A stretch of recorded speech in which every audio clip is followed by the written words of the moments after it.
O traslado de José Enrique Abuín dende Teixeiro a Lama facíase efectivo a primeira hora desta tarde. Alí permanecerá en réxime de prisión preventiva mentres continúa a investigación sobre a desaparición e morte de Diana Quer. O informe da autopsia, que xa obra en mans do xuíz instrutor, podería botar luz sobre as circunstancias en que morreu a moza, se foi por estrangulamento, como sospeita a Garda Civil, ou por un atropelo, tal e como sostén o autor confeso.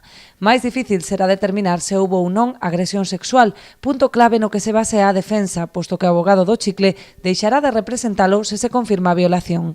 Ademais das conclusións do informe da autopsia, a Garda Civil buscará novas evidencias no lugar no que apareceu o corpo de Diana e presuntamente se cometeu o crime, cun rexistro na nave de asados previsto para finais desta semana.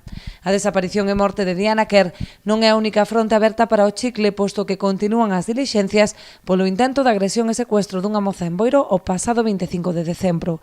Paralelamente, a Garda Civil estuda solicitar a reapertura do caso pola presunta violación á súa cuñada, que finalmente foi arquivada pola retirada da denuncia.